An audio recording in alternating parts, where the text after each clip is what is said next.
السلام علیکم ورحمۃ اللہ وبرکاتہ۔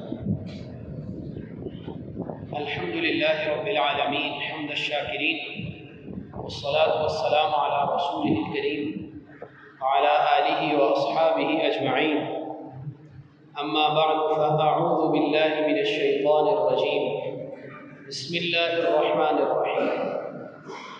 انما السبیل علی الذین یظلمون الناس ویبغون فی الارض بغیر الحق اولئک لهم عذاب علیم۔ وقال النبی صلی اللہ علیہ وآلہ وسلم المسلم اخو المسلم لا يظلمه ولا يسلمه الى آخر الحدیث، او کما قال علیہ الصلاة والسلام۔ صدق اللہ وصدق رسولہ الکریم۔ درود پاک اللہم صل علی محمد۔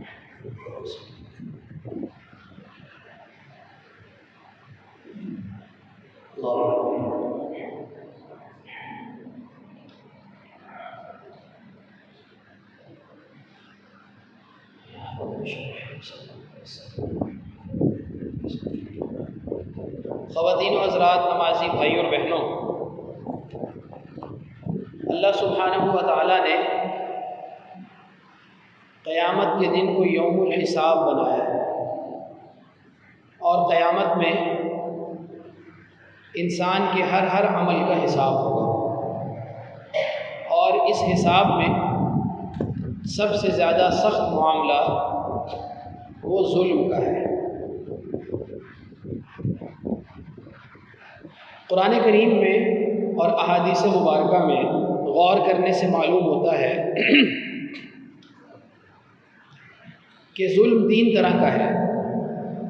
ایک ہے انسان کا اپنے رب کے ساتھ معاملے میں ظلم کرنا، یعنی اللہ کریم نے جو احکام دیے ہیں ان احکام کے پورا کرنے میں انسان کوتاہی کرے، یہ بھی ظلم کی ایک صورت ہے۔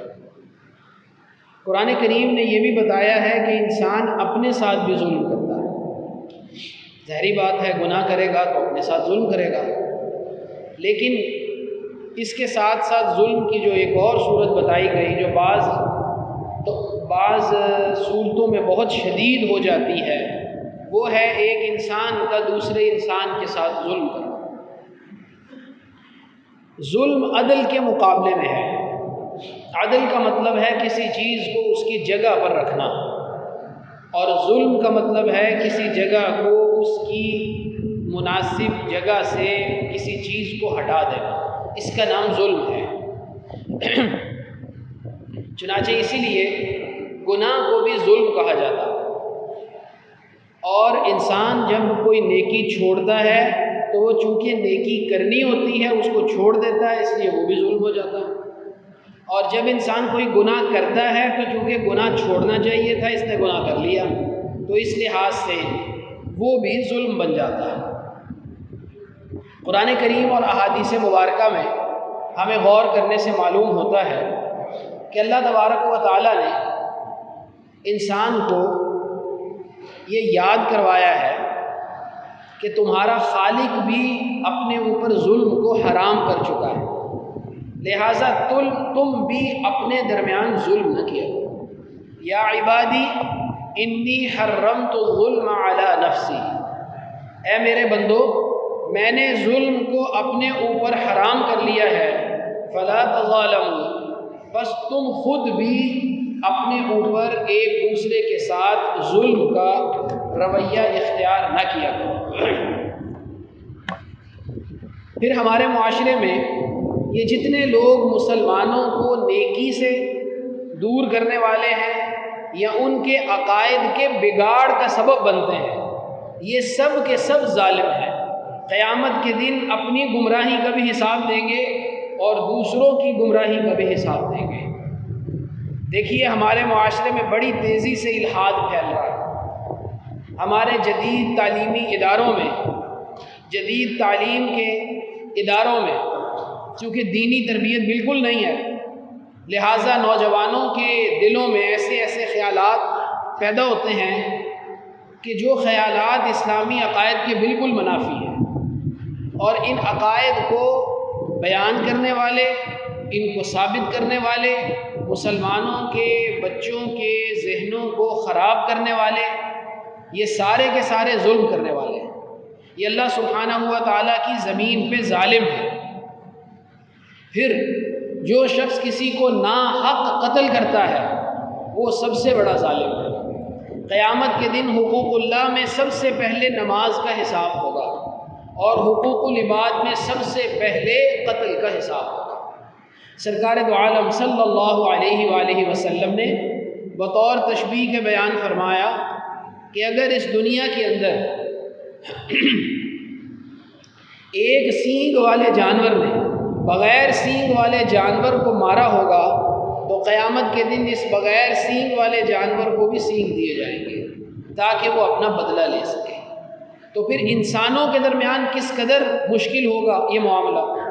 قرآن کریم میں ارشاد ہے وَمَن يَقْتُلْ مُؤْمِنًا مُتَعَمِّدًا فَجَزَاؤُهُ جَهَنَّمُ خَالِدًا فِيهَا وَغَضِبَ اللَّهُ عَلَيْهِ وَلَعَنَهُ، جس نے جان بوجھ کر کسی ایک مومن کو بھی قتل کر دیا اس کی سزا ہمیشہ کی جہنم ہے۔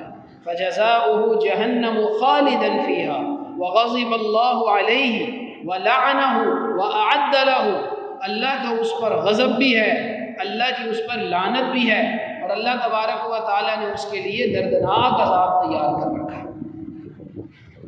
لہٰذا اس معاملے میں انسان کو نہ صرف یہ کہ خود اس گناہ سے بچنا چاہیے، بلکہ اس گناہ میں اعانت کرنا، کسی کے ساتھ شریک ہو جانا، اس گناہ میں شرکت کر کے انسان اتنا ہی گناہ گار ہو جاتا ہے جتنا وہ شخص گناہ گار ہے۔ یہ بھی ظلم کی ایک قسم ہے۔ میں یہ عرض کر رہا ہوں کہ ظلم کی اقسام کون کون سی ہیں، آپ دیکھتے جائیے پھر آپ کو اندازہ ہوگا کہ ہم میں کتنے لوگ ہیں جو ظالم ہیں لیکن اپنے آپ کو ظالم سمجھتے نہیں ہیں۔ سورۃ المائدہ میں ارشاد ہے وَمَن لَّمْ يَحْكُم بِمَا أَنزَلَ اللَّهُ، جو اللہ کے نازل کردہ قانون اور شریعت کے مطابق فیصلہ نہیں کرتے فَأُولَٰئِكَ هُمُ الظَّالِمُونَ، وہ ظلم کرنے والے ہیں۔ اللہ کی شریعت کے مقابلے میں کسی کالے گورے کا قانون نافذ کرنا، اللہ کی شریعت کو اپنی عدالتوں میں نافذ نہ کرنا، اور معاذ اللہ یہ بھی کہہ دینا کہ ہم اس قانون کو ضروری نہیں سمجھتے۔ اگر کوئی کہنے والا یہ کہہ دے تو وہ تو دائرہ اسلام ہی سے خارج ہے، اس لیے کہ قرآن نے اللہ کی قانون کے مطابق فیصلہ نہ کرنے والوں کو کے بارے میں 3 آیتیں آئی ہیں قرآن کریم میں، ذرا غور کیجئے۔ ارشاد ہے اِنَّا أَنزَلْنَا التَّوْرَاةَ فِيهَا هُدًى وَنُورٌ، ہم نے تورات نازل کی تھی جس میں ہدایت اور نور ہے۔ يَحْكُمُ بِهَا النَّبِيُّونَ الَّذِينَ أَسْلَمُوا لِلَّذِينَ هَادُوا وَالرَّبَّانِيُّونَ وَالْأَحْبَارُ بِمَا اسْتُحْفِظُوا مِنْ كِتَابِ اللَّهِ وَكَانُوا عَلَيْهِ شُهَدَاءَ، اس کے مطابق ہی صوفی منش لوگ بھی اور اللہ کے نبی بھی اور صوفی منش لوگ بھی اور علماء بھی فیصلہ کیا کرتے تھے، اس لیے کہ انہیں کتاب اللہ کا محافظ اور امین بنایا گیا تھا۔ فَلَا تَخْشَوُا النَّاسَ وَاخْشَوْنِ وَلَا تَشْتَرُوا بِآيَاتِي ثَمَنًا قَلِيلًا، اللہ کے قانون کو نافذ کرنے میں لوگوں سے نہ ڈرو، اللہ فرما رہے مجھ سے ڈرو اور میری آیات کو تھوڑے عوض کے بدلے نہ بیچ دو۔ وَمَن لَّمْ يَحْكُم بِمَا أَنزَلَ اللَّهُ، جو اللہ کے نازل کردہ قانون کے مطابق فیصلہ نہیں کرتا فَأُولَٰئِكَ هُمُ الْكَافِرُونَ، وہ کافر ہیں۔ علماء نے لکھا ہے، پھر اگلی آیت میں ارشاد ہے وَمَن لَّمْ يَحْكُم بِمَا أَنزَلَ اللَّهُ فَأُولَٰئِكَ هُمُ الظَّالِمُونَ، جو اللہ کے نازل کردہ قانون کے مطابق فیصلہ نہیں کرتے وہ ظالم بھی ہیں۔ پھر ایک آیت کے بعد ارشاد ہے وَمَن لَّمْ يَحْكُم بِمَا أَنزَلَ اللَّهُ فَأُولَٰئِكَ هُمُ الْفَاسِقُونَ، جو اللہ کے نازل کردہ قانون کے مطابق فیصلہ نہیں کرتے وہ فاسق بھی ہیں۔ اب آپ اندازہ لگائیے کہ کیا اجتماعی طور پر ہم سب مجرم نہیں ہیں کہ ہم اللہ کے نازل کردہ قانون کے مطابق فیصلے نہیں کر پا رہے؟ ہم اللہ کے نازل کردہ قانون کو اپنے ملک کا سپریم لا نہیں بنا رہے، جبکہ ہمارا ملک اسی لیے حاصل ہوا تھا اور ہمارے ملک کی قرارداد مقاصد میں یہ لکھا گیا تھا کہ اس ملک کا کوئی قانون قرآن و سنت کے منافی نہیں ہوگا۔ لیکن آج آدھ صدی گزر جانے کے بعد بتائیے کیا ہم اللہ کے قانون کو نافذ کر سکے؟ بلکہ پون صدی گزر گئی۔ وَمَن لَّمْ يَحْكُم بِمَا أَنزَلَ اللَّهُ فَأُولَٰئِكَ هُمُ الظَّالِمُونَ، لہٰذا وہ شخص بھی ظالم ہے جو اللہ سبحانہ و تعالیٰ کی قانون کے مطابق فیصلہ نہیں کرتا۔ پھر اللہ سبحانہ و تعالیٰ کا ارشاد ہے سرکار دو عالم صلی اللہ علیہ وسلم نے ارشاد فرمایا، یہ انسان ہمارے پاس جو ملازم ہیں، ہمارے پاس جو خادم ہیں، سرکار دو عالم صلی اللہ علیہ وسلم نے ارشاد فرمایا، جس نے اپنے کسی خادم کو مارا، قیامت کے دن اللہ اس کا بھی حساب لے گا، اللہ اس سے اس کا بھی حساب لے گا۔ یہ مارنے والا بھی ظالم ہے، ظلم کر رہا ہے، اپنے ماتحت کے اوپر ظلم کر رہا ہے۔ سرکار دو عالم صلی اللہ علیہ وآلہ وسلم ایک مرتبہ ایک صحابی کو دیکھا جو اپنے غلام کو پیٹ رہے تھے۔ آپ نے پیچھے سے جب آپ نے مشاہدہ کیا تو آواز لگائی، آپ نے فرمایا تمہیں اس پر جتنا اختیار ہے اللہ کو اس سے زیادہ تم پر اختیار ہے۔ چنانچہ یہ بھی ایک قسم ظلم کی ہے کہ ہم اپنے کسی گھریلو ملازم کے اوپر تشدد کریں۔ یہ دیکھیں آئے دن واقعات ہوتے ہیں۔ کیا کیا جی، بچی نے طوطا اڑا دیا تھا، بچی گھر میں رکھی ہوئی تھی، اس نے خیال نہیں کیا، پنجرا چھوڑ دیا، جو ہے وہ کھلا کر دیا اور وہ طوطا اڑ گیا۔ جناب پھر کیا ہوا جی، طوطا تو 2 لاکھ روپے کا تھا، لہذا مارنا شروع کر دیا، تشدد اتنا کیا کہ بچی کیا نیل پڑ گئے۔ کیا اس کی اجازت ہے اسلام میں؟ اسلام تو جانوروں کے اوپر ظلم کرنے سے منع کرتا ہے، وہ انسانوں کے اوپر اس طرح کا تشدد کرنے کی کس طرح سے اجازت دے سکتا ہے؟ تو اس کو بھی ظلم شمار کیا گیا۔ پھر ایک اور اہم مسئلہ، ہمارے ہاں بعض لوگ قرض لیتے ہیں، قرض واپس نہیں کرتے۔ قرض لے لیا اور قرض لینے کے بعد جب بھی مطالبہ کیا گیا میرے حالات ایسے نہیں ہیں میں قرض واپس کروں، سرکار نے اس کو بھی ظلم قرار دیا۔ فرمایا مطل الغنی یہ ظلم، جو آدمی غنی ہے، پیسہ ہے پاس، پھر بھی ٹال مٹول کرتا ہے، یہ ظلم ہے۔ دوسری جگہ ارشاد فرمایا لی الواجد یحل عرضہ وعقوبتہ، لی الواجد جس کے پاس پیسہ ہے لیکن نہیں دے رہا۔ یہ ہمارے تجارتی معاملات میں اکثر ایسا ہوتا ہے، پہلے غلہ خالی کر کے رکھتے ہیں، پھر اس کے آنے پہ کہتے ہیں دیکھو غلے میں تو پیسے ہی نہیں۔ سرکار نے ارشاد فرمایا ایسا کرنے والا یحل عرضہ، وہ اپنی عزت کو بھی دوسرے کے لیے حلال کر لیتا ہے۔ اگر وہ اس کو چند باتیں لوگوں کے سامنے سنا کے بے عزت کرے تو اس کے لیے حلال ہے۔ وعقوبتہ، اور اگر اس کو سزا دی جائے، اور اسلامی شریعت میں اس کی سزا یہ ہے کہ اس کو بند کر دیا جائے، اس کو جیل میں پھینک دیا جائے، قید کر دیا جائے، یہ بھی ظلم ہے۔ کتنے لوگ ہیں ہم میں سے ایسے قرض حسنہ کے نام پہ قرض لے لیتے ہیں کہ جناب جب ہوگا ہم قرض دے دیں گے۔ وہ ہمارے معاشرے میں مشہور ہے کہ قرض حسنہ کا مطلب ہے ہنس کے دکھا دیں، کہ جب کوئی مانگنے والا مانگے ہم کہیں جناب وہ دے دیں گے، کیا ہو گیا یہیں پہ تو ہوں، دے ہی دوں گا، کیا ہو گیا آپ تو پیچھے ہی پڑ گئے ہیں۔ بھائی قرض حسنہ کا مطلب یہ ہے میں جب میرے پاس وسعت ہوگی میں قرض واپس کر دوں گا۔ میں آپ کو یہ واقعہ سنا چکا ہوں۔ سرکار دو عالم صلی اللہ علیہ وآلہ وسلم کے سامنے ایک جنازہ لایا گیا۔ سرکار دو عالم صلی اللہ علیہ وآلہ وسلم ہر جنازے کے پڑھانے سے پہلے پوچھا کرتے تھے تمہارے بھائی پہ کوئی قرض تو نہیں ہے؟ بتانے والے بتاتے تھے جی قرض تو اس پر تھا۔ آپ فرماتے تھے تم اپنے بھائی کا جنازہ پڑھو، آپ جنازہ نہیں پڑھاتے۔ ایک مرتبہ ایک جنازہ پیش ہوا، سرکار نے ارشاد فرمایا اس پر کوئی قرض تو نہیں تھا؟ کہنے لگے جی قرض تو تھا۔ آپ نے فرمایا پھر تم جنازہ پڑھ لو۔ ایک صحابی ان سے بڑی ہمدردی رکھتے تھے جو فوت ہونے والے تھے، کہنے لگے سرکار میں ضمانت دیتا ہوں میں سارا قرض ادا کروں۔ آپ نے پھر جنازہ پڑھا۔ تو یہ مطل الغنی یہ ظلم، یہ بھی ظلم ہے۔ اچھا پھر اس کی کیا حیثیت اور اس کا کیا درجہ ہے کہ جی میرے پاس ہوگا تو میں دے دوں گا؟ آپ کے سارے معاملات درست چل رہے ہیں، آپ اپنے معاملات میں کچھ تھوڑا اپنے آپ کو ٹائٹ کریں نا، اپنے خرچ میں کچھ تھوڑا سا۔ سرکار نے ارشاد فرمایا جو کسی سے قرض لے اور یہ پختہ نیت کرے میں واپس کرتا ہوں، اللہ اس کے لیے واپسی کا رستہ بنا دیتا ہے۔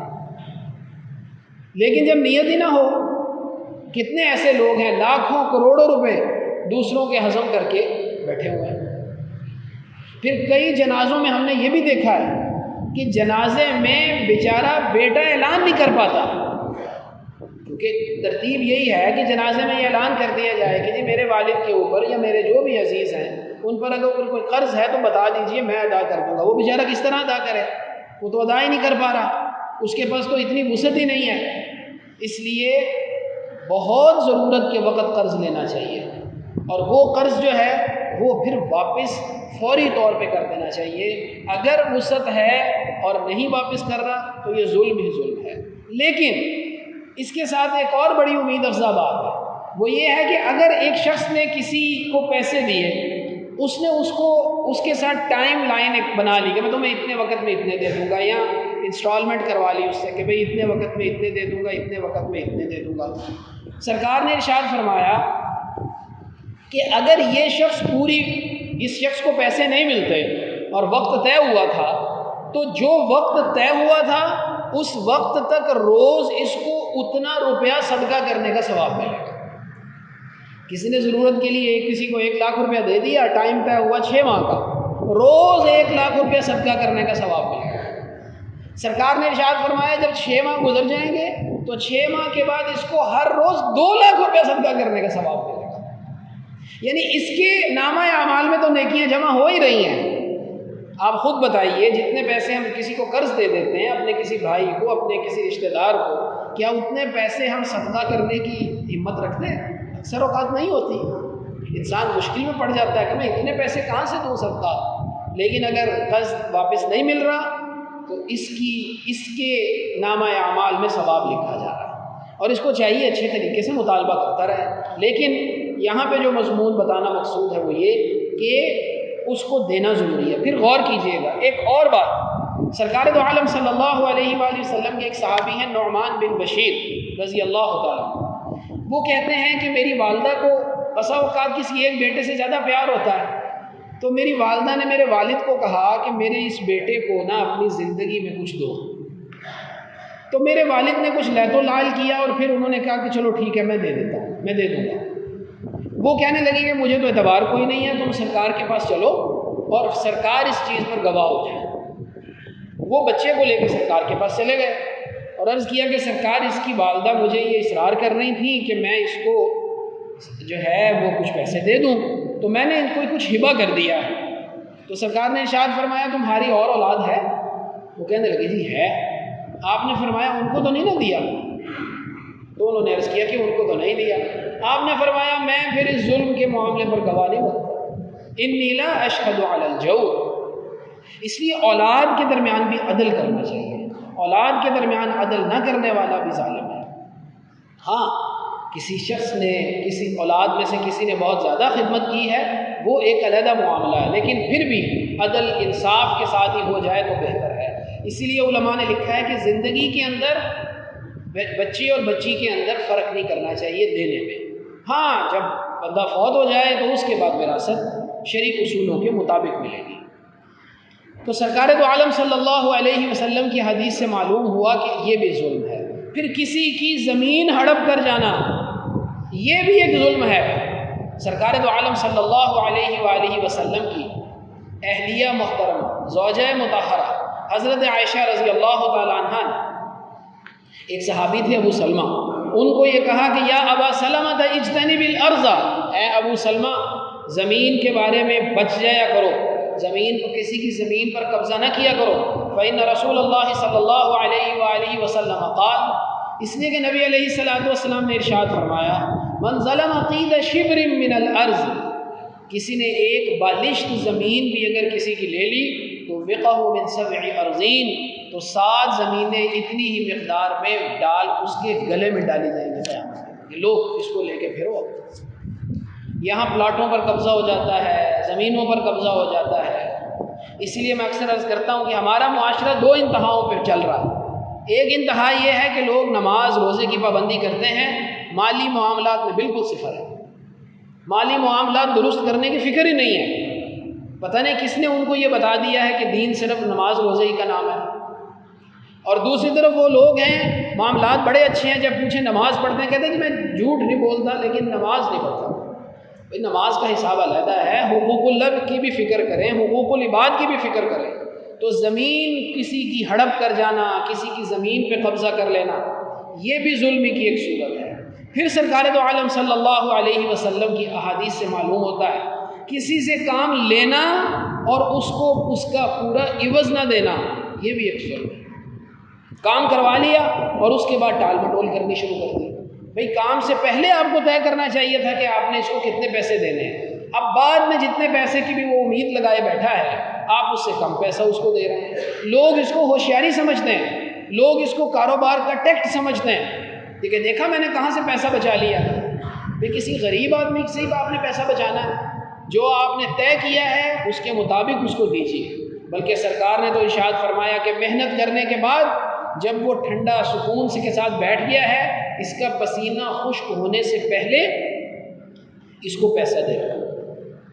اور وہ جو شروع میں نے حدیث پڑھی، المسلم اخو المسلم، مسلمان مسلمان کا بھائی ہے، لا یظلمہ ولا یسلمہ، نہ وہ اس پر ظلم کرتا ہے نہ وہ اس کو ظالم کے حوالے کرتا ہے۔ پھر سرکار دو عالم صلی اللہ علیہ وآلہ وسلم نے ایک حدیث مبارکہ میں یہ بھی ارشاد فرمایا، انصر اخاک ظالما او مظلوما، اپنے بھائی کی مدد کرو چاہے وہ ظالم ہو یا مظلوم ہو۔ صحابہ نے پوچھا کہ مظلوم کی مدد تو سمجھ میں آتی ہے، ظالم کی مدد کس طرح کریں؟ تو آپ نے ارشاد فرمایا کہ ظالم کو ظلم سے روکنا ہی اس کی مدد ہے۔ ہمارے معاشرے میں اکثر اس طرح ہوتا ہے کہ ہم عصبیت کی بنیاد پر کسی کا ساتھ چلنا شروع کر دیتے ہیں، یہ دیکھتے ہی نہیں ہیں کہ وہ جو معاملہ کر رہا ہے وہ درست ہے یا غلط ہے۔ تو جہاں اس کا معاملہ ظلم والا ہے ہرگز اس کا ساتھ نہ دیجیے، اس لیے کہ ایک حدیث میں سرکار دو عالم صلی اللہ علیہ وسلم نے ارشاد فرمایا، من مشى مع ظالم ليعينه، جو کسی ظالم کے ساتھ چلتا ہے اس کے ظلم میں اس کی مدد کرتا ہے، وہ بھی اس ظالم کے ساتھ ہی شمار ہے۔ اللہ سبحانہ و تعالیٰ سے دعا ہے کہ اللہ کریم ہم کو قیامت کے دن تمام مواخذوں سے محفوظ فرمائیں۔ حقوق اللہ کا مسئلہ ہے، حقوق العباد کا مسئلہ ہے، زندگی بہت ہی احتیاط کے ساتھ انسان کو گزارنی چاہیے۔ قیامت کے دن ہر شخص کا حساب ہے، اور اس حساب میں اللہ سبحانہ و تعالیٰ کی طرف سے کسی شخص کی رنگ، نسل، زبان نہیں دیکھی جائے گی، اور کسی کا علم بھی نہیں دیکھا جائے گا۔ وہاں عالم ہے یا جاہل ہے، غنی ہے یا فقیر ہے، صدقہ کرنے والا یا صدقہ نہیں کرنے والا، حقوق العباد میں کسی قسم کی کوئی معافی نہیں جب تک وہ شخص معاف نہ کر دے۔ اللہ سبحانہ و تعالیٰ ہمیں یہ صحیح فہم نصیب فرمائے۔ وآخر دعوانا الحمد للہ رب العالمین۔